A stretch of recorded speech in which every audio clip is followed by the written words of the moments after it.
Hello everyone. आज मैं आपके साथ डिस्कस करूंगा क्लास सेकंड है। उसमें अल्बर्ट आइंस्टीन ने बोला कि politics is more difficult than physics. Physics में क्या होता है कि न्यूटन के first law, second law, third law, वो चीज़ें स्टैटिक रहती हैं। बट पॉलिटिक्स में क्या होता है कि चीज़ें काफ़ी डायनामिक हैं, चेंजेज होती रहती हैं। अब पहले क्या होता है कि यूनाइटेड स्टेट यूएसए ने, अमेरिका ने इन्वायरमेंटल ट्रीटी को साइन कर रखा था, बट उसको बोलते हैं पेरिस एग्रीमेंट। बट बाद में उसको विड्रॉ कर लिया, फिर अगेन उन्होंने उनको फिर ज्वाइन कर लिया। तो पॉलिटिक्स में ये काफ़ी डिफिकल्ट है उसको समझना, उसके काफ़ी क्या क्या रीज़न है। तो उस बोला गया कि अल्बर्ट आइंस्टीन ने, ये आप एक क्योट है, कहीं भी लिख सकते हो जो रिलेवेंट लगे आपको किसी क्वेश्चन में, कि politics is more difficult than physics. तो आज डिस्कस करेंगे इंट्रोडक्शन टू पॉलिटिकल साइंस। तो सबसे ओल्डेस्ट डिसिप्लिन है ये, वन ऑफ द, एंड ये ग्रीक में हुई थी। आज के टाइम में ग्रीस बोलते हैं ना, ग्रीक, मेडिटेरियन सी के आसपास है ये, देख लेना, टर्की के नीचे।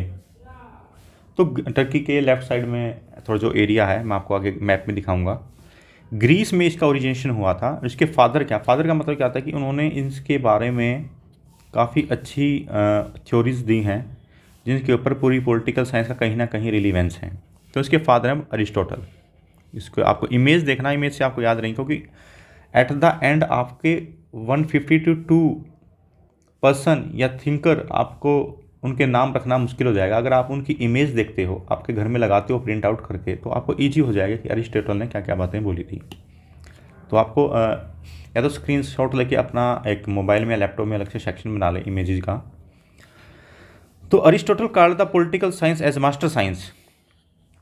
वो क्या कहता है कि जितनी भी साइंस है ना, उसका मास्टर है political science, as a master science, कि इसकी चीज़ें चेंज होती रहती हैं। अरिस्टोटल कहते हैं, ये अरिस्टोटल की पिक है, इसको देखो, इसका प्रिंट आउट निकाल सकते हो आप। तो डेफिनेशन ऑफ पॉलिटिकल साइंस सबसे पहले डिस्कस करेंगे। तो इसकी 2 डेफिनेशंस हैं, मींस ट्रेडिशनल क्या बोलती हैं और मॉडर्न वाले क्या बोलते हैं। तो ट्रेडिशनल बोलते हैं कि ये कहाँ शुरू होती है और ये कहाँ पर अंत होती है, विद इन स्टेट। ये स्टेट के अंदर ही है, जैसे लगा लो स्टेट है, बाउंड्रीज हैं स्टेट के अंदर, ये यहीं पैदा होंगी, यहीं ख़त्म होंगी। तो ट्रेडिशनल यही बोलते थे। बट मॉडर्न वाले क्या बोलते हैं, ये जो सोसाइटी है हमारी, जहाँ हम रह रहे हैं, उसको शेपिंग और शेयरिंग के लिए पावर जो है उसको शेप करती हैं और शेयर करती हैं। जैसे कोलिशन गवर्नमेंट आ गई, या फिर प्रॉपर पावर के साथ गवर्नमेंट आ गई। तो मॉडर्न पॉलिटिक्स ये बोलती हैं कि इसको शेयर भी किया जाता है और शेप भी दी जाती है टाइम टू टाइम पे। और इसमें एक चीज़ स्टडी की जाती है कि कौन क्या क्या मिले, कहाँ कहाँ पर क्या मिलेगा और कब मिलेगा और कैसे मिलेगा, इसके बारे में डिस्कस किया गया। उसके थिंकर का नाम दे सकते हो कि किसने डिस्कस किया। जैसे इसने गार्नर ने बोला ट्रेडिशनल अप्रोच, किसने बोलती, गार्नर, कि विद इन स्टेट में ये पैदा होगी और वहीं उसका अंत होगा, ट्रेडिशनल अप्रोच थी। मॉडर्न अप्रोच के बारे में किसने बोला है, लेसवेल और कैपलैन। ये अगर आप लिखते हो ये नेम, तो आपके आंसर अनरिचमेंट में हेल्प करेगा during mains answer writing practice, sorry optional writing practice. And आप जब पेपर में लिखोगे तो आपको दूसरों से 0.5 मार्क्स ज़्यादा मिलेंगे, और एट द एंड जब 10 क्वेश्चन अटैम्प्ट करोगे तो आप 5 to 10 मार्क्स का आप उनसे ज़्यादा लोगे और आपका सिलेक्शन होगा। तो नाम भी जो याद रखने हैं आपको। तो इसके कंपोनेंट कौन से हैं पॉलिटिकल साइंस के। सबसे पहले है पॉलिटिकल थ्योरी है, देन कंपेरेटिव पॉलिटिक्स है, देन इंटरनेशनल रिलेशन है। सबसे पहले हम डिस्कस करेंगे पॉलिटिकल थ्योरी। पॉलिटिकल थ्योरी के भी 3 एस्पेक्ट हैं, political philosophy, then thought, then science. Definition बताएंगे सबसे पहले पॉलिटिकल की क्या बनेगी। पॉलिटिक्स किस वर्ड से है, ग्रीक। ये किसका वर्ड है, पॉलिटिक्स ग्रीक वर्ड है, जिसका मतलब होता है सिटी स्टेट या पोलिस। ग्रीक में इसका मतलब था पॉलिटिक्स, और इसका अब डिफाइन करेंगे वर्ड में तो सिटी स्टेट बोलते हैं इसको। तो ट्रेडिशनल में हम इसको बोलेंगे पब्लिक स्पेयर, कि पब्लिक स्पेयर में मतलब, अगर ये अरिस्टोटल ने बोला कि पब्लिक स्पेयर का मतलब क्या, अगर हम जहाँ रहेंगे तो हम वहाँ पॉलिटिक्स ज़रूर करेंगे। जैसे आपका कहीं आप स्कूल में एडमिशन लिया या फिर अपने कॉलेज में एडमिशन लिया, तो आपके ग्रुप बनते हैं, पब्लिक स्पेयर बनते हैं, आप कहाँ किस सोसाइटी का अप्लाई करते हो। कंटेम्प्रेरी में क्या बोला कि personal is political, every person is political, means हम न्यूट्रल रह ही नहीं सकते, हम किसी न किसी पार्टी की तरफ या किसी आइडियोलॉजी की तरफ बायस हैं। तो ये किसने बोला था, कार्ली हैनिस ने। कंटेम्प्रेरी में ये बोला जाता है कि जो हमारा इंडिविजुअल जो कलेक्टिव लाइफ है, एवरी स्पेयर में ये पॉलिटिक्स इन्वॉल्व है। जैसे आपने देखा कि यूनिवर्सिटी में भी प्रेसिडेंट के लिए इलेक्शन होते हैं, हम अपने स्टेट के लिए एमएलए को स्टेट को रिप्रेजेंट करने के लिए एमएलए का इलेक्शन होता है, और सेंट्रल गवर्नमेंट के लिए यूनियन गवर्नमेंट के लिए हम एमपी को इलेक्ट करते हैं, मेंबर ऑफ पार्लियामेंट को। तो इसमें जो न्यू इश्यूज होते हैं विद इन बाउंड्री, ये बाउंड्री के बाहर नहीं, जो हम लॉ बनाते हैं बाउंड्री के लिए होते हैं, बाहर जाते हैं नल उनका कोई यूज़ नहीं होता है। तो किसी देश को कानून को जाना है नॉट इजी टास्क। अगर आप यूपीएससी की प्रिपरेशन करें, आप अपने देश का कानून को जानते हो, लॉ को, कि हम कैसे वर्क करते हैं, हमारा कॉन्स्टिट्यूशन में क्या लिखा गया है। इंडिया का जो कॉन्स्टिट्यूशन है लेंथ रिटन कॉन्स्टिट्यूशन है, इतना लंबा कॉन्स्टिट्यूशन किसी का नहीं लिखा गया किसी भी वर्ल्ड का, क्योंकि हमारे मोर देन 80% पॉलिटिशियंस तो एडवोकेट ही थे। तो इसमें जो न्यू इशू होते हैं विद इन बाउंड्रीज, उनको डिस्कस किया जाता है और उनको रिजोल्व किया जाता है। नेक्स्ट है पॉलिटिकल थॉट।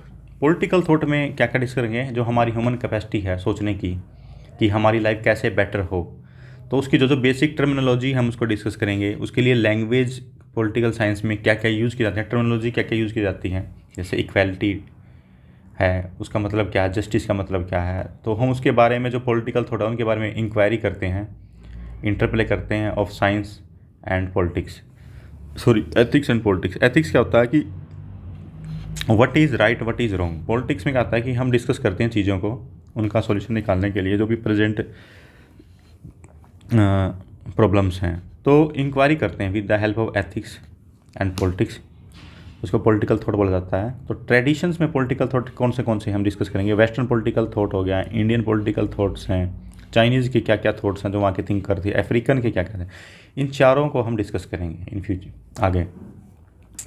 देन नेक्स्ट है importance of western traditions. Western tradition में क्या क्या बोला जाता है, तो वेस्टर्न ट्रेडिशन में कंसेप्ट देखे जाते हैं कि टर्मिनोलॉजी क्या क्या है, क्या क्या यूज़ की जाती है वेस्टर्न ट्रेडिशन के अंदर। ये यूरोसेंट्रिक है, मतलब वहाँ की सोसाइटी अलग है, वहाँ के लिए अलग चीज़ें हैं, हमारी सोसाइटी अलग है, वहाँ की थिंकिंग अलग है। जैसे इंडिया में कोई आता तो उसको बोलते हैं अतिथि देवो भव। जैसे यूएसए के प्रेसिडेंट इंडिया में आए थे तो कह रहे थे कि मैं किसी दूसरी कंट्री में जाता हूँ तो मैं एज ए अतिथि एज ए गेस्ट जाता हूँ, बट इंडिया में आता हूँ तो मैं एज ए वो पिलग्रिमेज आता हूँ। पिलग्रिमेज का मतलब होता है तीर्थ यात्री, किसी मतलब धर्म या संस्था या किसी रिलीजन से कनेक्टेड चीज़ों पे आप कहीं भी इंडिया में विजिट करोगे आपको रिलीजन लिंक ज़रूर मिलेगा। तो यूरोसेंट्रिक का मतलब होता है कि यूरोपियन यूनियन जो वेस्टर्न कंट्रीज़ हैं मोस्टली डेवलप्ड हैं वो, और उनसे सेंट्रिक है, उनकी सोसाइटी से रिलीवेंट है। तो नेक्स्ट हम पॉलिटिकल थॉट है उनको कैसे स्टडी करते हैं, तो कैसे करते हैं क्लासिकली वे में डिस्कस करेंगे। तो नेक्स्ट आता है कि क्लासिकल क्या होता है। क्लासिक होता है कि जो भी टेक्स्ट लिखे होते हैं उनको, जो टेक्स्ट होते हैं मतलब जो लिखा हुआ है कागज़ों के ऊपर, उनको इंटरप्रेट करते हैं। वो फाइनेस्ट नॉलेज होती है अकॉर्डिंग टू देयर एज, जो उनकी एज में लिखा हुआ तो वो उसमें लिखा हुआ टेक्स्ट में, तो उसको डिस्कस करते हैं। तो उसका क्राइटेरिया क्या है कि क्लासिकल है या नहीं है। तो ये क्या होता है कि टाइमलेसनेस होते हैं, इनका कोई टाइम नहीं होता कि इस टाइम तक रिलेवेंट है नहीं है, तो उनका पता नहीं कब लिखे गए थे। और एंडलेस होते हैं, मतलब इनका जो उनका विजन देखेंगे तो एंडलेस है और टाइमलेस है, मतलब वो आज भी रिलेवेंट होंगे कहीं ना कहीं। क्यों? इश्यू किसके लिए? इश्यूज ऑफ ह्यूमन लाइफ में क्या क्या समस्याएँ आती हैं, और ये वैलिड अथॉरिटी के लिए साथ आती हैं, एपिस्टीमेटिक। ठीक है। तो देन नेक्स्ट है मेथड टू स्टडी क्लासिक्स। हम कैसे स्टडी करते हैं क्लासिक को। सबसे पहले टेक्सचुअल अप्रोच होती है। ठीक है, टेक्सचुअल अप्रोच को डिस्कस करेंगे सबसे पहले, और उसके बाद हम डिस्कस करेंगे कॉन्टेक्सचुअल अप्रोच। देन हम ये डिस्कस करेंगे। सबसे पहले हम टेक्सचुअल अप्रोच को डिस्कस करते हैं।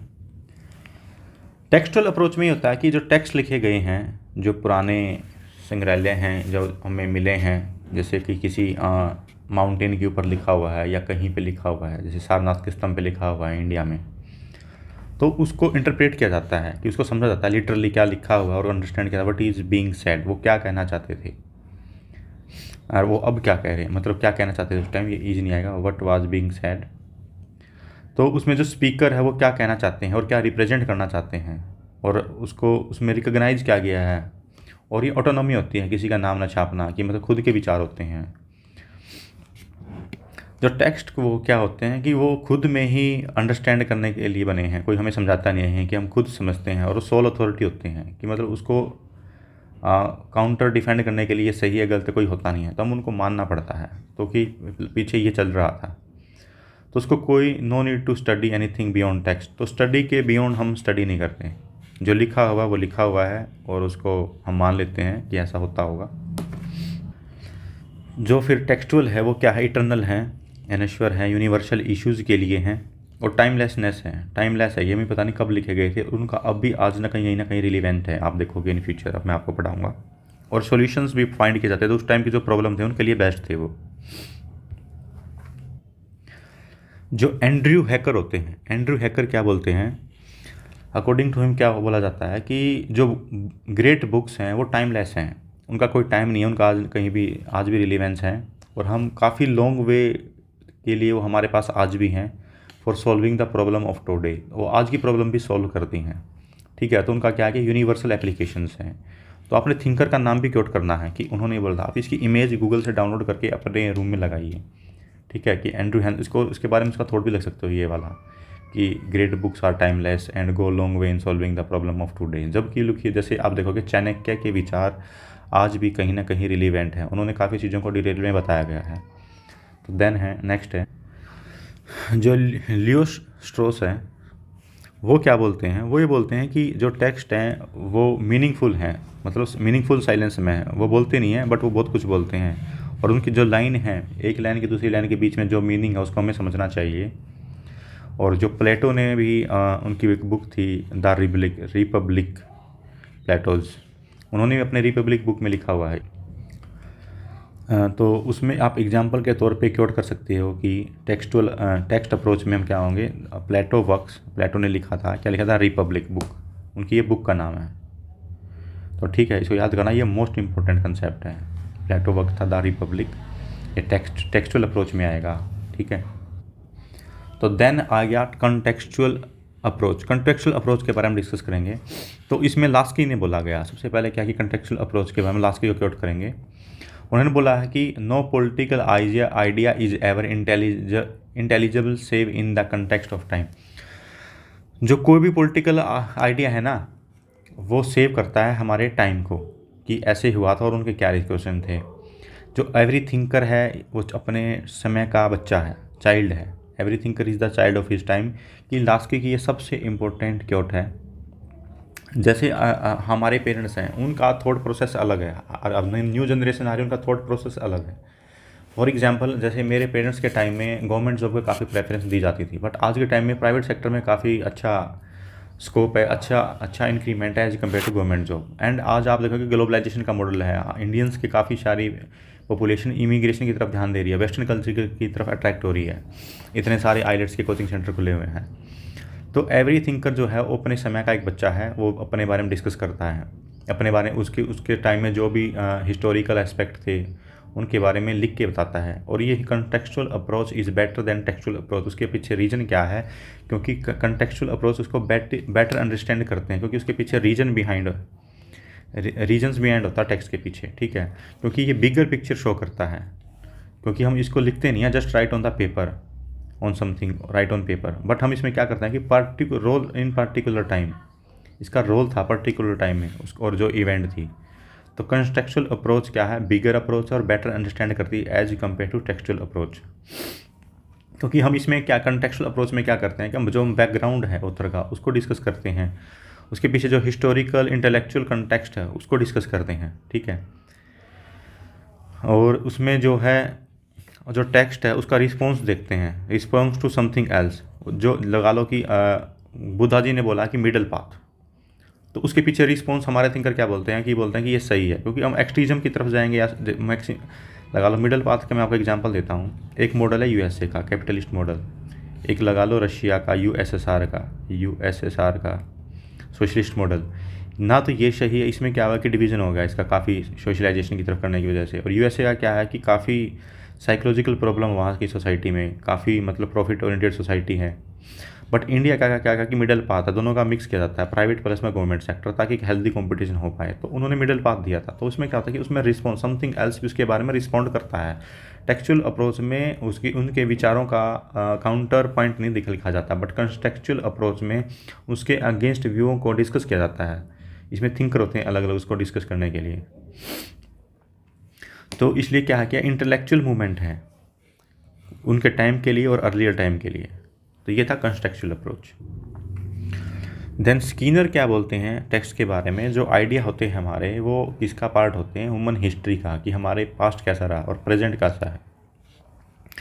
पोकोक क्या बोलते हैं इसके बारे में, जो कंसेप्ट है उनका सिमिलर मीनिंग नहीं है। इंडिया में कुछ हो सकता है, जैसे ह्यूमन राइट्स है, जैसे ह्यूमन राइट्स में क्या कि जो वेस्टर्न थिंकर है, वेस्टर्न सोसाइटी, वो ह्यूमन राइट्स उनके अलग हैं। जो चाइना है वो बोलता है कि हमारे ह्यूमन राइट्स अलग हैं। जैसे freedom of speech and expression western countries में हर जगह है, इंडिया में भी इसको एम्फेसाइज किया जाता है, बट यहाँ पे आता है फ्रीडम एंड स्पीच एक्सप्रेशन को करब किया जाता है। यूएस चाइना के अंदर वहाँ पर दबा के रखा जाता है। जैसे रोहिंग्या मुस्लिम वहाँ को कैंप में, डिटेंशन कैंप में रखा गया है। तो चाइना कहता है कि आपकी जो अप्रोच है ह्यूमन राइट्स की वो अलग है, हमारी सोसाइटी अलग है, हमारी कम्युनिटी अलग है, तो हमारी ह्यूमन राइट्स भी अलग हैं। तो उसका सेम मीनिंग नहीं है, ठीक है।